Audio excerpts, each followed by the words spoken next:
அக்கா வணக்கங்க. ஏந்திரிக்கா ஏந்திரிக்கா ஏந்திரிக்கா, வாங்க அந்த ஓரமா வாங்க. நான் இருக்கும்போது நீங்க என்ன உட்காந்து கஷ்டப்பட்டு துணிக்க வச்சுட்டு இருக்கீங்க? அக்கா வர எலெக்ஷன்ல நம்ம தொகுதியில நான் தான் எம்எல்ஏவுக்கு நிக்கிறேன். அதனால நம்ம வீட்டுல இருக்க எல்லா ஓட்டையும் எனக்கு போட்டு நிக்க வச்சிருங்க என் தாயே. செய்யறேன் சாமி, நான் போடுறேன். ரொம்ப நல்ல பையனா இருக்கிறானே, இவங்க தான் அந்த ஓட்டு புறம் போடணும். வாடா தம்பி, நல்லா இருக்கியா? நீ போட்ட ஓட்டுல தான்டா போன வாட்டி நான் ஜெயிச்சேன்.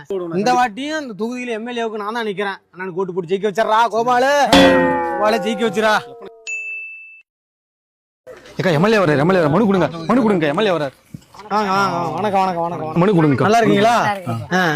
என்ன தொகுதியில எந்த குறையும் இல்லல்ல? நீங்க இருக்கும்போது என்னென்ன குறை? எல்லாமே குறை தான். என்ன சொல்ற? ரோடு போட்டு தரேன், நீங்க ரோடு போட்டு கொடுக்கல. தண்ணி வசதி ஏற்படுத்தி தரேன், நீங்க தண்ணி வசதி ஏற்படுத்தி தரல. படித்த இளைஞர்களுக்கு வேலை வாங்கி தரேன்னு சொன்னீங்க, அதுவும் பண்ணல. ஊர்ல ஃபேக்டரி கட்டினீங்க.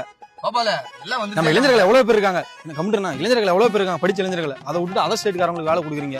எங்களுக்கு என்னதான் பண்ணீங்க? மனு கொடு, என்னதான் பண்ணி கிழிச்சீங்க? மனு குடியா?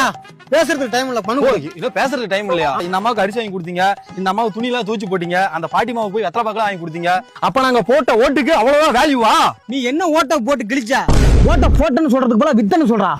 மாறுவாடிக்கிட்ட 10 ரூபாய்க்கு கடன் வாங்கி தலைக்கு 3000 கொடுத்துருக்கேன். அது மட்டுமா? குத்து விளக்கு கொடுத்தேன், கொலுசு கொடுத்தேன், வீட்டுக்கு ஒரு ஸ்கூட்டி, அங்க நிக்கிறா பாரு பாட்டி, அதெல்லாம் வாங்கினா ஸ்கூட்டி, அதை காட்டி அதை போடுங்கடா ஒரு பேட்டி. பேசலாம் பேச்சு வெட்டி. போடா மனு குடுறா. மனு மனு குடு.